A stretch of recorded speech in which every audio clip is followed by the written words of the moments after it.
जी को बुलाता हूं जो सिकंदराऊ से आए हैं, आपको हंसाएंगे। देखिए, मैं तो बच्चों को प्रणाम करता हूं। एक बार मास्टर साहब ने बच्चों से पूछ लिया, बच्चों ये बताओ गंगा कहाँ से निकलती है और कहाँ को जाती है? तो लड़का खड़ा हो गया पीछे से, बोले मास्टर साहब गंगा स्कूल जाने के बहाने घर से निकलती है और पप्पू से मिलने पार्क में जाती है। नहीं, बच्चे बहुत तेज हो गए हैं। एक बार मास्टर साहब ने पूछ लिया बच्चों से, बच्चों ये बताओ प्यार और मोहब्बत में क्या बड़ी चीज है? तो लड़के ने जवाब दिया, बोले जो आप अपनी बेटी से करते हो वो तो प्यार है, और जो मैं आपकी बेटी से करता हूं वो मोहब्बत है। तो ताली बजाइए एक बार जरा शूल जी के लिए। शूल जी आए और आपको हंसाएं, गुदगुदाएं। मैं एडवोकेट हूं और आज वकालत छोड़ के केवल इसीलिए आया हूं कि बच्चों के बीच में जाएं तो उनके अंदर भी अपनी मातृभाषा हिंदी के प्रति रुचि पैदा हो और इसके संस्कार भी हम लोगों को मिलें। तो आइए एक दो बात करता हूं। और मैं ये कहता हूं कि देखिए, हम लोगों को हर परिस्थिति में प्रसन्न रहना चाहिए।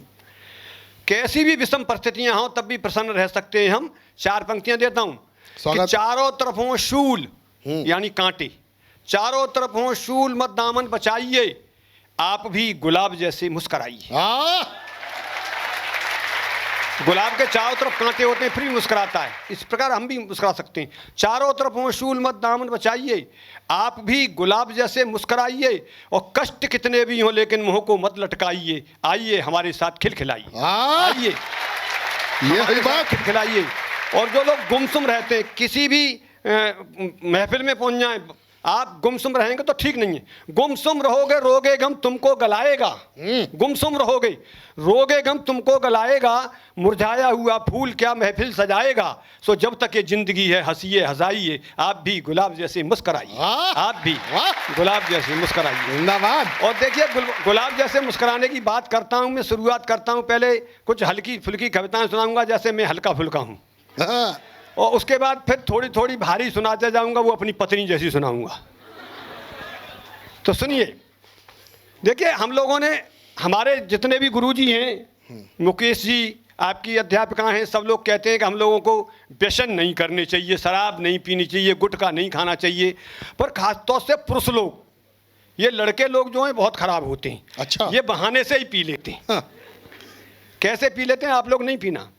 कि पत्नी ने पति को प्यार भरा संबोधन दिया, पत्नी ने पति को प्यार भरा संबोधन दिया, पिया पिया। समझ गए? पत्नी ने पति को प्यार भरा संबोधन दिया, पिया पिया। पति ने आदेश मानते हुए परिपालन किया, मैं खाने पहुंच एक अद्धा गटक लिया। एक अद्धा गटक लिया, एक बगल में दबा लिया। हाँ। गिरता पड़ता घर आया, दरवाजा खटखटाया, पत्नी बोली, अरे पिया तूने ये क्या किया? वो बोला, हाँ, वो बोला चेहरा बनाकर भोला कि तुम रोज कहती थी पिया पिया, से मैं आज पी आया हूँ और तुम फिर भी कहोगी पिया पिया, इसलिए एक अद्धा साथ में ले आया हूं। तुम फिर भी कहोगी पिया पिया, इसलिए एक अद्धा साथ में ले आया हूँ। और देखिए, ये हमारे भाई अभी कह रहे थे शादी वूदी की बात। देखिए, कभी भी जल्दबाजी नहीं करनी चाहिए, शादी करनी चाहिए जब आप लोग रोजगार कोई प्राप्त कर लें। एक ऐसे युवक की कविता सुनाता हूँ जो बहुत जल्दी में उसको शादी की इच्छा थी। सुनिए कि जब वो कुंवारे थे कभी मंदिर नहीं जाते थे। जब वे कुंवारे थे कभी मंदिर नहीं जाते थे, रात के समय घर में लटके देवी देवताओं के चित्रों के समक्ष हाथ जोड़कर खड़े हो जाते थे और यूं गुनगुनाते थे, पढ़ी लिखी या अनपढ़ हो, गोरी हो या काली हो, कैसी भी हो घरवाली हो, कैसी भी हो घरवाली हो। किंतु जब से हुई है उनकी शादी और वह उनके खून पसीने की कमाई की कर रही है बर्बादी, तब से वे रोज सुबह शाम मंदिर जाने लगे हैं और मेरी तरह पीले व कमजोर नजर आने लगे। तब से वे रोज सुबह शाम मंदिर जाने लगे हैं और देव प्रतिमाओं के समक्ष यूं गिड़गिड़ाने लगे हैं, दीनदयाल बिरस संभारी हरव नाथ मम संकट भारी। दीनदयाल बिरस संभारी हरव, फिर वो संकट भारी हो जाता है। और देखिए, एक बात और कहता हूँ मैं, जहाँ भी पूरे देश में जाता हूँ, कि देखो बच्चों, कभी फिल्मी गीतों के चक्कर मत पड़ना। अगर आपको कविताएं सुननी है तो कवियों की सुनिए, गुनगुनाइए। पर आप अगर कविता गीत सुनते भी हैं तो केवल उन्हें सत्य मत मानना, गुनगुनाए ये, केवल सत्य मत मानना। देखिए कैसे कैसे गीत आए हैं।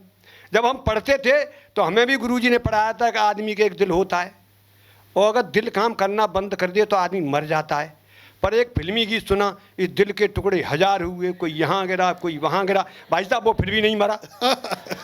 नाच रहा है, कूद रहा है, गा रहा है, इसका मतलब हमारी पढ़ाई उलट गई। फिल्मी गीत संदेश दे रहे हैं कि दिल के कई कई टुकड़े हो जाए, फिर भी कोई फर्क नहीं पड़ता। फिर हमने मेढक चीर के देखा था, एक ही दिल निकला।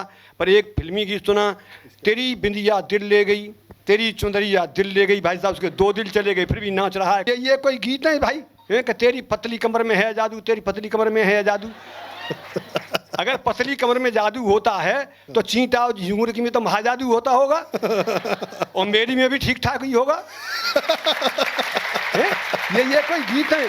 अच्छा एक गीत आया भाई साहब कि उसमें मैं तुम कहो तो मैं आसमान से चांद तारे तोड़ लाऊं। हाँ। वो तो हमारे देश की लड़कियां बहुत समझदार हैं, उसको मना कर देती हैं, नहीं सब तोड़ लाए होते।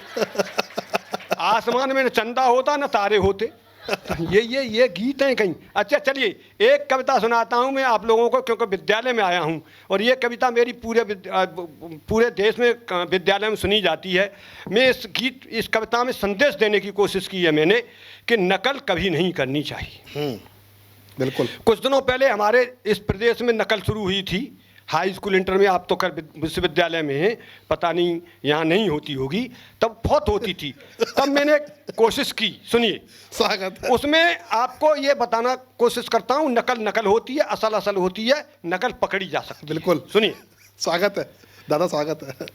कि एक नकलची छात्र को उसके अभिभावक ने नकल का पर्चा थमाया, बेटा ज्यों का त्यों मत लिखना, कुछ अंतर करके लिखना समझाया। कुछ अंतर करके लिखना समझाया। पुत्र ने अपनी अकल का खुलासा करते हुए पिता को बताया, समझाया कि पिताजी मैंने तो कल भी अंतर करके लिखा था, हिमालय पर्वत की जगह हिमालय नदी और गंगा नदी की जगह गंगा पर्वत लिखा था।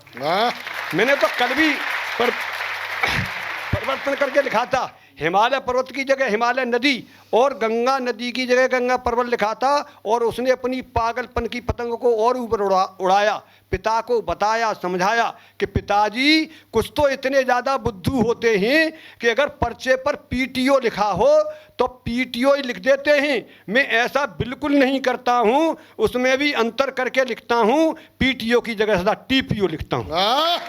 पीटीओ की जगह सदा टीपीओ लिखता हूँ। और मेरी नकल को तो कोई पकड़ ही नहीं सकता है, मेरी नकल को तो कोई पकड़ ही नहीं सकता है, क्योंकि मैं प्रश्न की जगह उत्तर और उत्तर की जगह प्रश्न लिखता हूँ।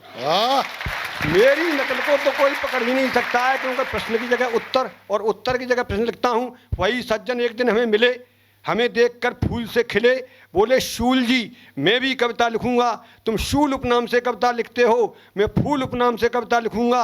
और मैंने अपने इस उपनाम का प्रयोग अंग्रेजी की उत्तर पुस्तिका में कर दिया है, प्रश्नता हूँ आ रही हूँ, मैंने आई में फूल लिख दिया। तो आप जानते हैं अंग्रेजी में फूल क्या कहते हैं? मैंने अंग्रेजी में फूल लिख दिया है।